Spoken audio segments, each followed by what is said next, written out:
Hello and welcome back, and it is time for the Premier League predictions. So let's get right into it. Let's start off bottom of the league, and in 20th place, I think maybe underestimating, but also not. Some people are putting this team a bit higher. I've gone with 20th for Leicester. And there's a number of reasons for this. I mean, they've lost several key players, especially Kieran Dewsbury Hall being the main one. He's gone to Chelsea alongside their manager, which is another massive one, Enzo Maresca. I don't view him as a phenomenal manager, and I'll explain that again later down the line. But he was doing decently at Leicester, and having a change that going into the Premier League is obviously a big change. And I really don't rate Steve Cooper that highly. I think he probably would have kept Forest up. He wasn't a bad manager at Forest. He suited that system, but can he bring that system to Leicester? I don't know. And obviously you've also got the possible point deduction looming behind them, which would completely throw their season apart. I just think it's between them and the team I've put 19th as to who finishes last. I see the two occupying the bottom two places. So yeah, Leicester in 20th. 19th, I've gone with Ipswich. And I mean, they've not really lost anyone, I don't think, but they have signed players, but are they real big quality players? I mean, there's a couple decent ones, but I don't view it as a squad with massive real quality. I mean, McKenna's a decent manager, but I don't think he's got the squad to achieve anything above 19th, really, so 19th for Ipswich. Right, 18th. Yeah, another one which some people say is a bit low. But I have a feeling this is the year Brentford go down. I mean, there's still room for Ivan Toney to leave this summer. I mean, there's rumours Saudi Arabia could be in for him. I don't know. But even if he stays, I think it's going to be a really, really tough year for Brentford. And even if they don't go down this year, I think they've got maybe 1 or 2 more years. I don't see them staying in the league much longer, and I just have a feeling this could be the last one in the Premier League for Brentford, for the time being anyway. That does mean, of course, I've got one newly promoted team surviving. 17th place, I've gone with Southampton. I mean, they've signed a few decent players. It's going to be a tough fight for survival, but I think they'll just win that fight with Brentford. And as much as I rate Thomas Frank, I also really do rate Russell Martin. I think he's a great manager. Really underrated manager, and I think he'll do a decent enough job and keep Southampton in the Premier League. 16th, this is a team a few people have had going down, but I think Nottingham Forest will just survive. I don't see it going down a final day. I think Nuno, given a full season, a full transfer window, I think he'll kick on with Forest a bit. I mean, I'm not saying it's going to be massively up the league, but I think he'll be a little bit more comfortable than it has been recently. I think Nuno might be able to perform like he did at Wolves or similarly, and I think he'll keep Forest up. I don't think it'll go down to final day. And yeah, there's been some big departures, but there's also been some decent signings this summer. There's a lot of unknowns about them, but I think they'll stay up. 15th, I've gone with Wolves. I don't really know with Wolves. This just feels like the right place to put them. Obviously, they've lost Pedro Neto. I don't really rate the team that much, but they always seem to overachieve, and I don't really think they're going to go down. I think 15th is probably about right for Wolves this season, to be honest. 14th, I've gone with Everton. Obviously, they've lost Amadou Onana, which could be a big miss. I don't know how much of an impact that'll have, but especially in terms of depth, it's a big miss to have a midfield option gone. Obviously, Sean Dyche is a good manager, but I don't think they've made massive improvements in the transfer window, so I just think it'll be an alright season overall for them. Won't be dreadful, won't be amazing. Just a decent 14th. I mean, that is improvement. They won't be massively in the relegation battle, which is a win in a lot of ways. 13th, and again, this is a team a lot of people have higher, but I've just got a feeling they're going to keep going backwards. I got Brighton 13th, and I think their days as a major European team are done at the moment. I really don't rate the new manager. I think they've signed an inexperienced manager. I mean, how's he going to command respect out of players that are older than him? I don't rate it. I don't know. I mean, it could work, but it's a big gamble. Surely it's a massive gamble. And I just don't think it's going to come off. I don't think it's going to come off disastrously. I mean, they spent a lot of money this summer, which is not really a Brighton thing to do. Maybe it'll work. Maybe they've got it all figured out, but I mean, I could look stupid putting Brighton 13th at the end of the season. But I don't think it's a disastrous thing either. I mean, 13th isn't awful for Brighton either. It's just not quite what they've been doing the last few seasons. Although I think they finished 11th last season, so who knows. 12th, I've gone with Bournemouth. I mean, I think they're a solid team. I think they'll have another good season, but obviously they've lost Dominic Solanke, which is their main output of goals. Evanilson looks like a decent replacement, but he lacks the Premier League experience, so we don't know how he's going to go in the league. They spent a lot of money on him. Is it a big gamble? Probably. This is their transfer record. So, I don't know. There's a lot of unknowns about Bournemouth as well, without Dominic Solanke, but I mean, they're not going to be in the relegation battle, let's be honest. But do I think they'll push further up the league? I don't know. I think 12th is about right for them. 11th, I've gone with West Ham United. Again, they've made some brilliant signings, to be honest. Fulkrug, I think he needed to play in the Premier League at some point in his career. He seems like that sort of player that will just bag goals. Aaron Wan-Bissaka, obviously a good defensive option. I mean, he will start over Kufal, and he's a good player. Yeah, they've signed some really good players, and I'm not even mentioning half of them there, but those are two key ones. I mean, they've signed Somerville, who will have a big impact. They signed that young Brazilian kid, Luis Guilherme, who's going to have... I don't know if he'll play much, but they spent a lot of money on him. I only know him from Football Manager, so I don't know an awful lot about that. I mean, whether he's actually any good, but... Yeah, they've made some really good signings, but they finished 9th last season, so for me to put them 11th is actually a step backwards. But they are going to all have to adjust to a new system under Lopetegui. I'm sure it'll be very different from David Moyes, so I don't think that's going to be a straightforward transition. I mean, it's really positive signings, but I doubt they're all going to gel into the perfect team in the first season, so maybe in a couple of years we'll be talking about West Ham contending for Europa League consistently, but for now 11th, which is a positive start. 10th, I've gone with Crystal Palace, another not really mid, it's a decent season for them, but they tend to be finishing around here. Obviously they've lost Elise, which is a big loss, but Glasner did very, very well last season, and I think he can do very, very decently again. Obviously they've got very good players like Eze and Mateta who will get goals, will get assists, but I mean, I honestly think if they kept Elise, they're going to push for Conference League, so it will be a big loss for them. But I think 10th is probably about right for Crystal Palace, to be honest. Moving on up to 9th, and this is probably going to be wrong, but I just have a really good feeling about Fulham this season. I've gone with Fulham 9th, and it could be the complete opposite. They could finish 18th and get relegated. And the reason for that is there's absolutely no underestimating how huge of a loss Bolinha is. Obviously, he finally completed his move to Bayern Munich now.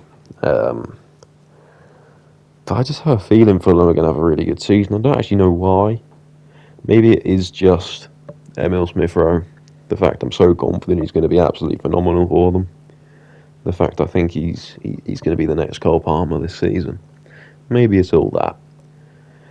But Sessegnon as well is a good signing, but they've not really got in a player to replace Bolinha, so it might be just over-optimism about Smith-Rowe with me putting Fulham 9th, but I just think they're going to have a good year. I mean, that's not awful as a prediction, I don't think, but we'll see how it goes at the end of the season. I could be miles off. Right, this could also be very, very wrong, but I've got Chelsea 8th.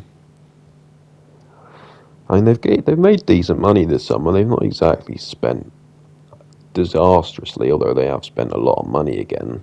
They have. I mean, they just have spent a lot of money, but they have got some money in. They have raised some money, but they've also spent a lot on a lot of signings. They've got so many players. There's no guarantee the new players are going to gel.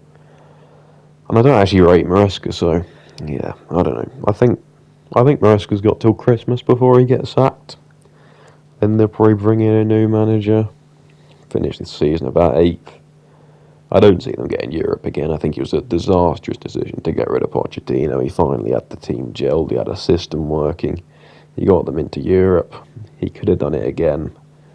Could have pushed for Champions League if they'd given him the summer and given him the ability to continue to work on his project. So what do? Send him to the USA job and bring in Maresca, who I think is nowhere near the level of Pochettino as a manager, to be completely honest.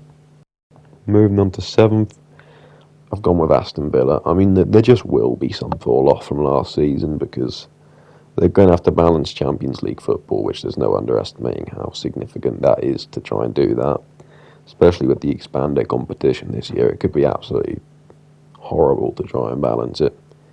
But they do have a great manager in Emery ultimately, so they're not going to fall off massively. And I think 7th is about right. Obviously, they've lost Diaby, but there's been an opportunity for Bailey to get more minutes probably. So I think they've got what they need to have a decent season still. 6th, I've gone with Manchester United.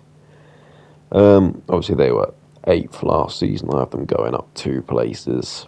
I think they've made good signings, which is the main reason for that.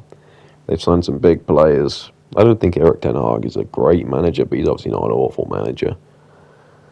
And he's won trophies with the team, which is ultimately what he's there to do. So he's done the job, and yeah, he's brought in some good players this summer. Obviously, they're struggling with injuries.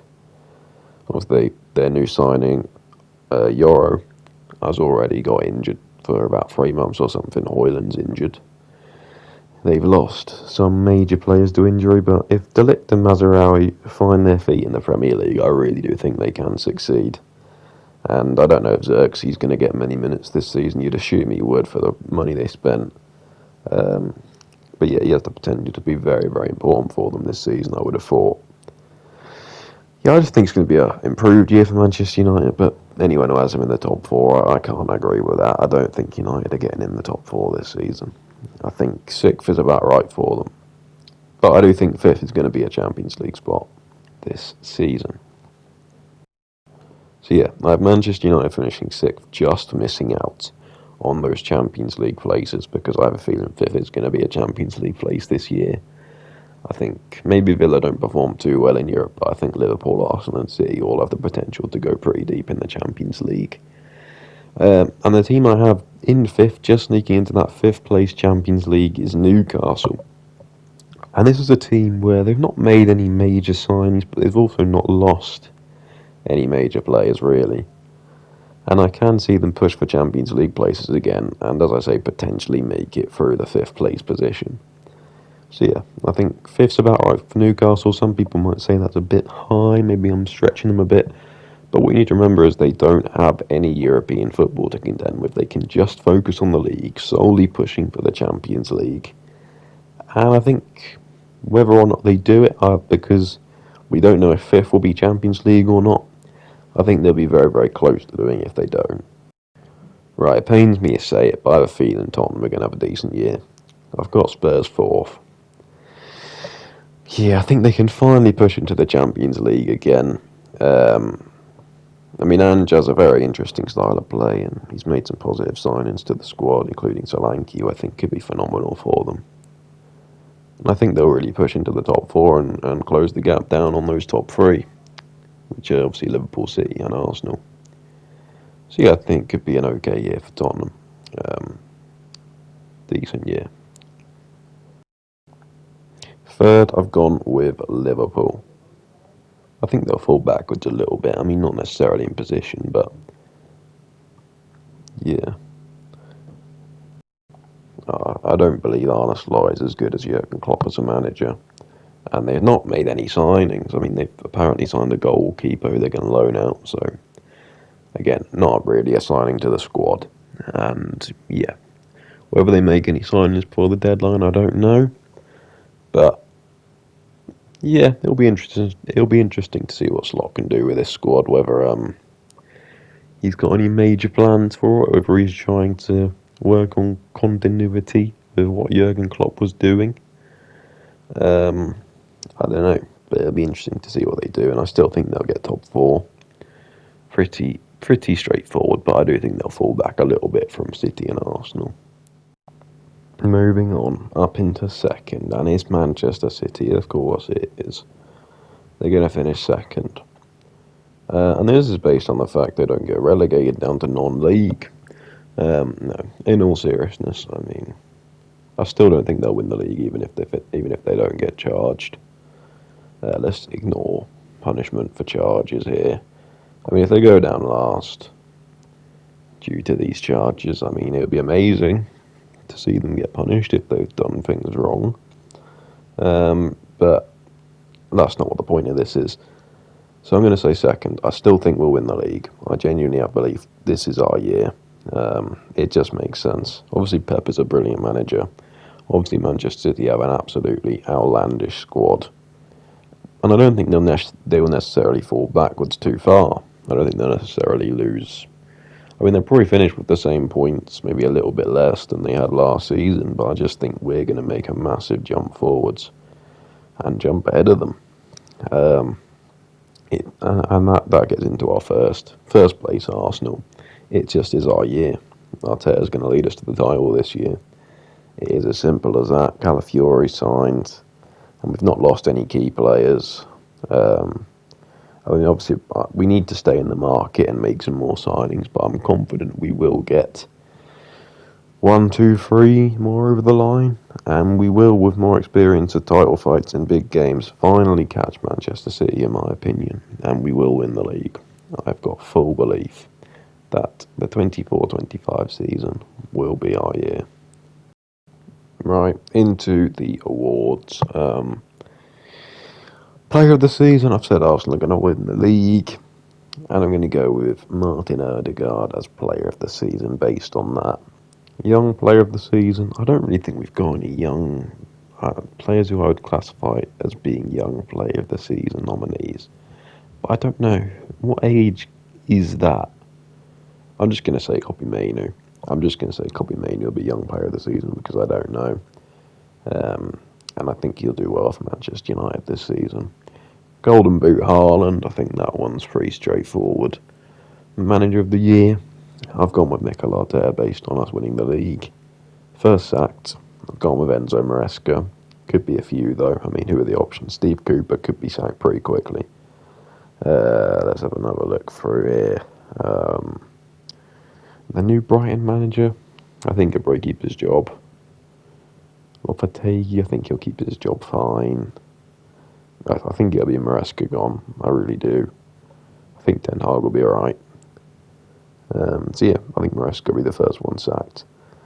And I'll just quickly do the cup competitions. I don't think there's much to say. I think Manchester City are going to win the FA Cup and the Carabao Cup, and Arsenal will win the league. That's how I've got this season going, and I will do my Champions League predictions at a later date.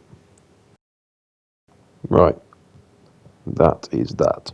Thanks for watching, and goodbye.